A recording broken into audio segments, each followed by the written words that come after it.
Hello and welcome to West Country Wanderings. Welcome to another one in my canal series. Yes, we're back on the Cotswold Canals. I know it's been a little while.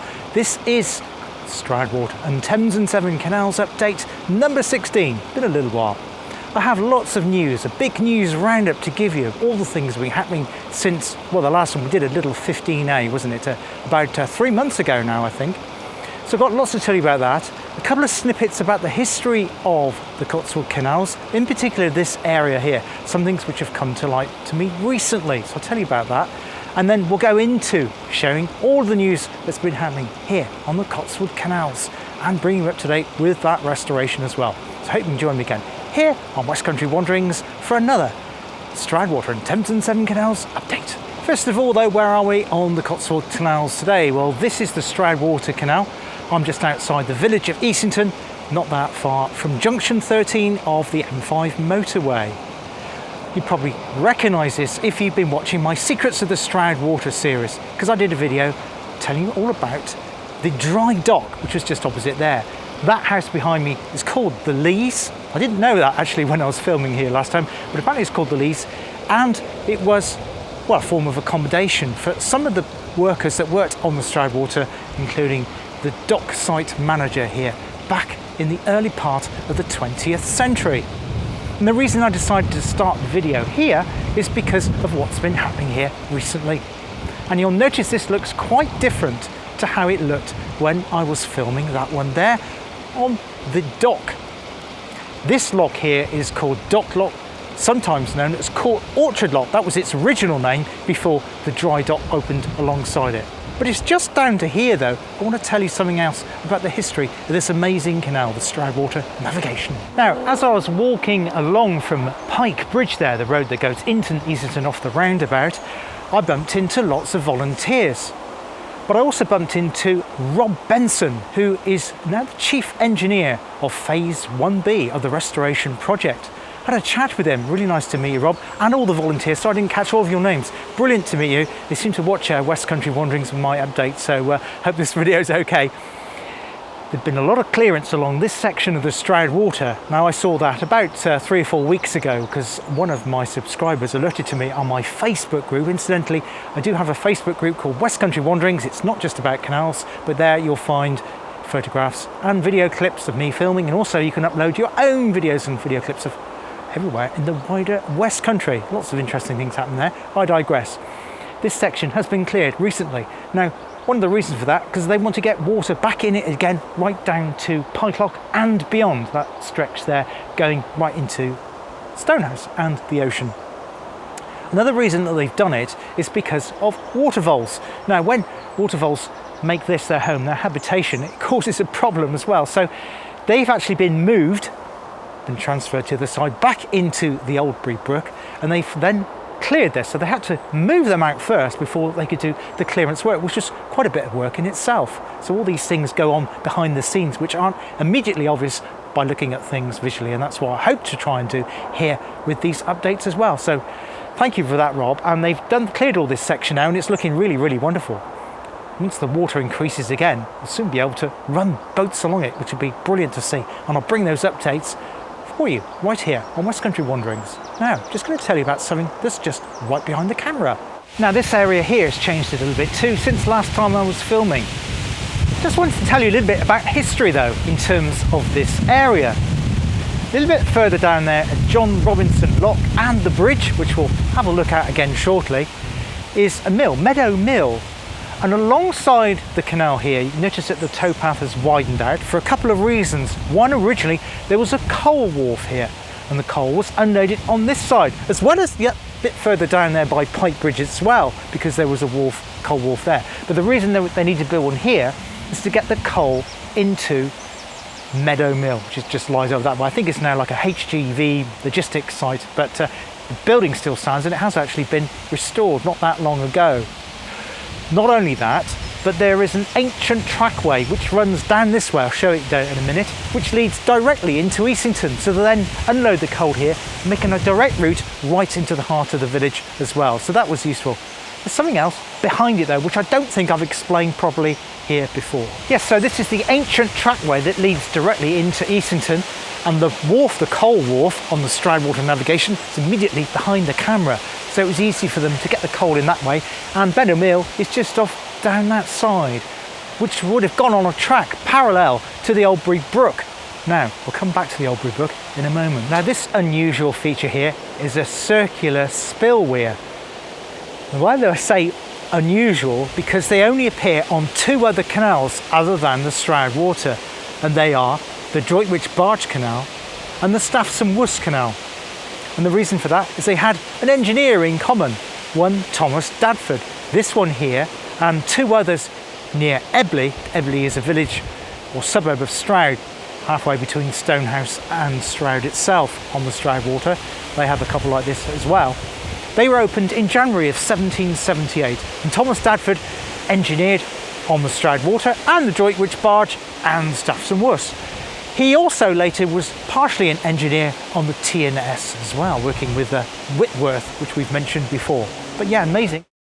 Now, when I was speaking with Rob Benson, Chief Engineer, Phase 1B, and we'll come on to that again in a moment, he was explaining about what's going to be happening here over the summer. So what are we looking at? First of all, you're looking at John Robinson Lock, aka Westfield Lock, and beyond that, of course, John Robinson Bridge, Westfield Bridge. I'll tell you a little bit about the history of that bridge as well, because it's got some interest as well. It's not all that it appears to be. I digress. The lock here will extend across the brook. Now, there was originally an aqueduct here called the Oldbury Aqueduct, and there kind of needs to be again, because the canal needs to go over the brook.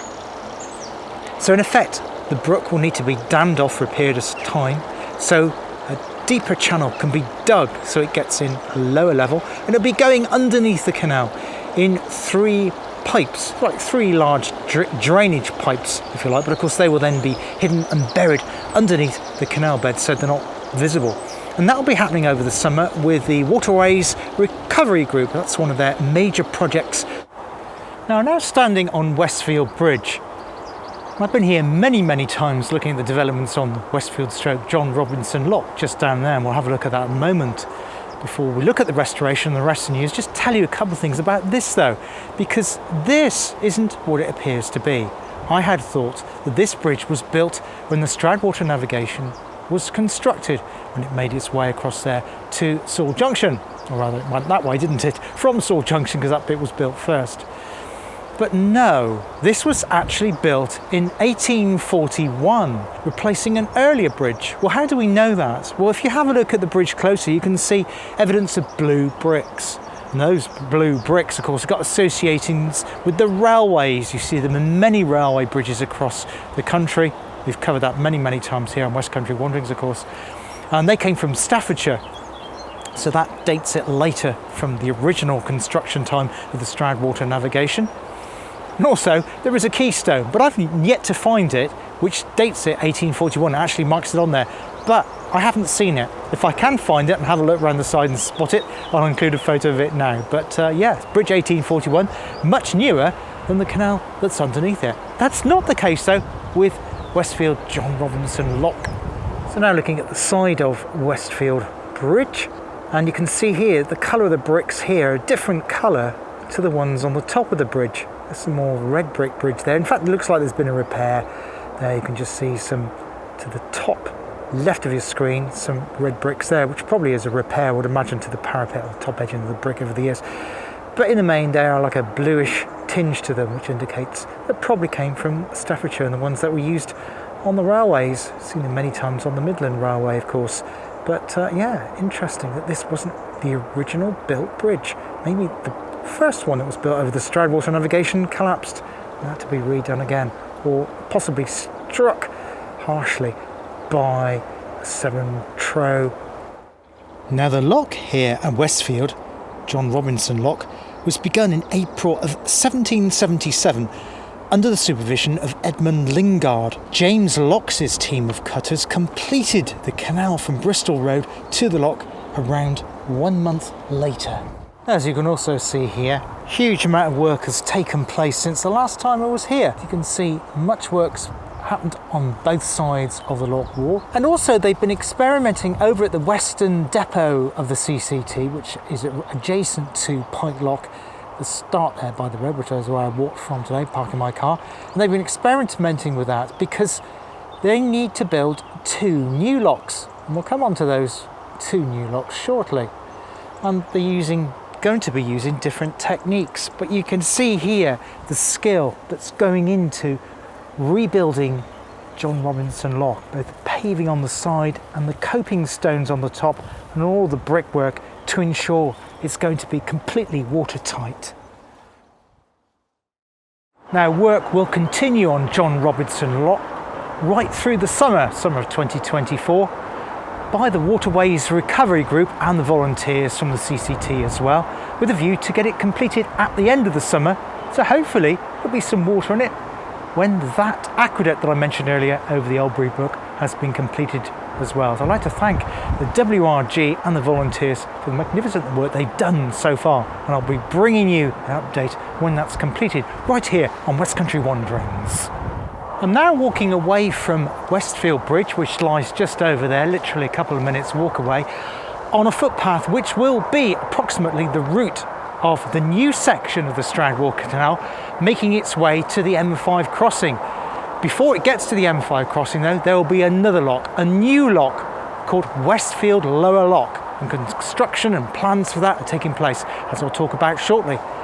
Beyond the M5 though, there needs to be yet another lock, and that one will be at Whitminster Bridge, where there was originally a lock by the Bristol Road there, and indeed that new lock will also be called the Bristol Road Lock. Now it's a little bit windy, so I've come away from the canal just for a moment. We'll be returning it to another section on the Stroudwater a little bit later in the video. Just wanted to start giving you a news roundup of everything that's been happening on the Cotswold Canals Trust. Well, everything that I'm aware of anyway. The most important thing to tell you is about the restoration of the section 1B, that is from Pike Lock right through to Saw Junction, so gets connected up to the canal network. Now, good news and bad news on that. As I last reported in the update 15A, the planning has finally been approved. It was approved back in February, wasn't it? For the entire section to be completely restored. However, there are a couple of stumbling blocks, unfortunately. Now, a few years ago, planning happened with the Cotswold Canals Connected Group in association with Stroud District Council and the National Lottery Fund and other parties, including Gloucestershire County Council, Waterways Group, all that side of thing, budgeted to complete the canal to the network, and it was fully costed out. Unfortunately, several things have happened in the meantime, not least of which has been the delay with the planning process. So that's added on at least 2 or 3 years to that. As well as that, we've had the pandemic, of course, so that's caused problems of its own. Now, during the pandemic, particularly if you work in the building industry, you'll know that the cost of materials and the cost of labour has shot up dramatically. The net effect of all of those things together means that currently there is a shortfall of £10 million to get the canal completed, for the works to complete all the way through to Stroud from the canal network. But all is not lost. The engineering team of the Cotswold Canals Trust are at the moment completely re-evaluating all of the major engineering projects along the route, not least of which the M5 crossing, where the canal will need to go underneath the M5 motorway, and also the replacement of Walk Bridge. They're seeing how those costs can be reduced. The recent appointment of Rob Benson, who I mentioned earlier in the video, as Chief Engineer, will certainly help with that, with all his experience he can bring to the table to enable it to be connected. But there are other things that are happening as well to plug that gap. Now, aside from the major construction projects like the M5 crossing and Walk Bridge and a couple of other items as well, the CCT are hoping that the rest of the work can be done using volunteers, which will bring down the costs further. In addition to that, the National Lottery Heritage Fund has said they are still committed to the project. They understand the reasons for the delays, and they still will support the project going forward, possibly adding more money to it to close the gaps, but it won't cover the entire 10 million. That will need to come from either reducing costs from volunteers and fundraising, which is where you come in. I'll talk some more about that later in the video. Now, this voluntary work party will need to move 85,000 cubic metres of soil to cut out this new section of the missing mile. It's quite hard to visualise exactly that quantity of soil is going to be. And also in terms of work parties, 2 new work parties have been set up. One to look at phase 1B, which is obviously the section between here at Pike Bridge down to Sword Junction, but also section 1A. And you're probably thinking, well, surely 1A has already been complete. Well, yes, it was a number of years ago. Of course, it was opened by Prince Charles, the then Prince Charles, the now King of the United Kingdom, Commonwealth, etc. That all happened, but there's ongoing maintenance with it. Phase 1A, between the ocean right into Stroud and beyond, will need to be dredged. The locks will still need to be brought completely up to scratch again, and maintenance happen to make that continuously navigable.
So I've now come around to Ryford.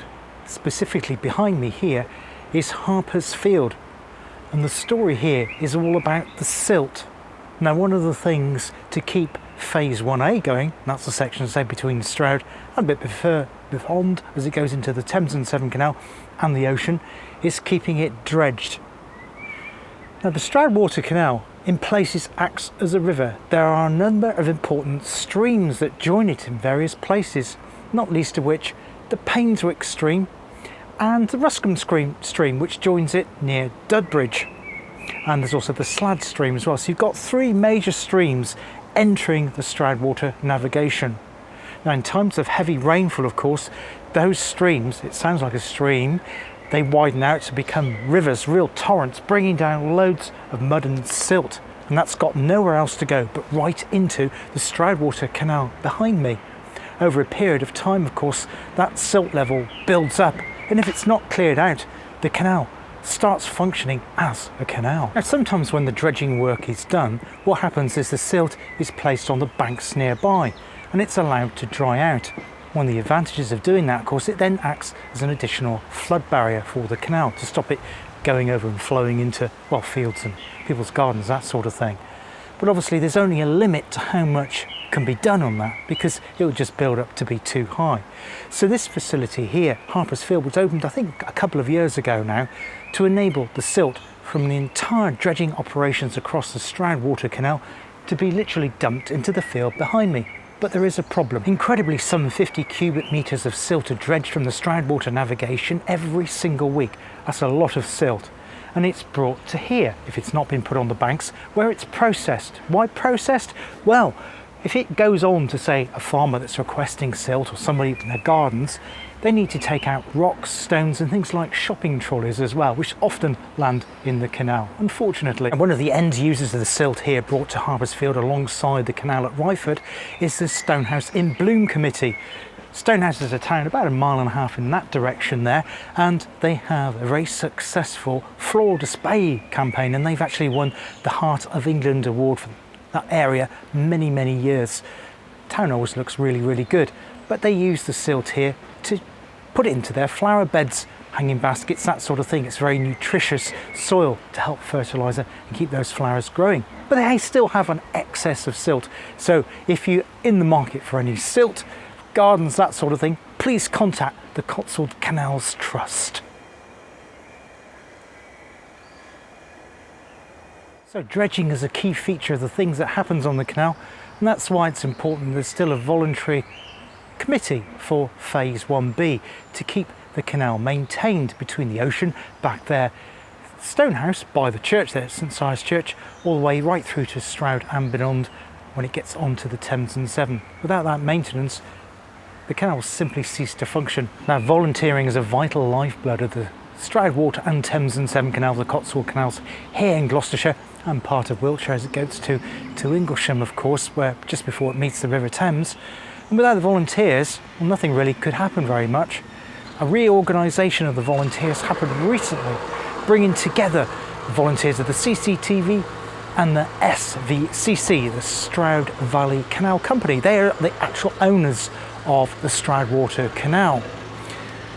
Brought that together so they can amalgamate all of the resources, including the volunteers that work on behalf of the Stroud District Council. So you've got three-tier approach going with that, as well as the Waterways Recovery Group, to get this canal restored and connected once again to the canal network. Another important sector of volunteers on the Stroudwater canals, the Boatmobility team. They're also based here at Ryford as well. A couple of nice seats here as well. You can actually sit and just relax and enjoy the views at this part of Ryford. This is probably one of my favourite sections of the Stroudwater. So if you want to contact them, you can contact the office at Wallbridge. Have a look at the details on the website. I'll put a link to their website in the description of today's video. Another way you can support the Canal Trust, help to plug that shortfall of £10 million, is by supporting the charity bookshops, of which there are two main ones. There's one in Brimscombe, just the other side of Stroud, out towards Chalford. There's a huge one there. And also there's another one in Stonehouse in the High Street, just off the Queen's Road, just off the High Street there as you make your way up to the railway station in Stonehouse. Both very, very good bookshops. They offer exceptional value for money, and well, you can spend hours browsing in books there. They do everything, all the genres you can think of. Not only do they sell books, they also sell CDs, DVDs, comics, posters, jigsaw puzzles, gifts, lots of other things as well. So if you're in this part of Gloucestershire, or you're visiting anyone or on holiday, highly recommend sticking your nose in and having a good look around. Another event that's returning this year is the Lock Challenge. These have been highly successful in the last. The next one is on Sunday, the 14th of July. Put that in your diary now. It's at 9 o'clock and it starts at Ebley, near the Stroud District Council offices there. Again, I'll put more information about that, description video, links to that. It's £5 for an individual to run between the locks and the section, and £75 for a team. Again, sign up on the website, and all the funds, of course, go back into the Cotswold Canals Trust to support it. There are other events happening because there are walks, guided walks along the towpaths of both the Stroudwater and the Thames and Severn, and they're happening right up until September. And again, details of that are on the Cotswold Canals Trust's website. Well, that's it for Stroudwater and Thames and Severn Canals update number 16. If there's any breaking news, it'll be a 16A before the next full update lands, which will probably be in the autumn. Keep pace on that, and I'll show you what's been happening at John Robinson Westfield Lock, and if there's been any start on progress as well. But hopefully next time I do a full update, I'll be able to show you that section from Pipe Bridge down to Westfield Bridge in water. Hopefully, fingers crossed. Until next time, take care of yourselves, look after yourselves. See you soon. Bye bye for now.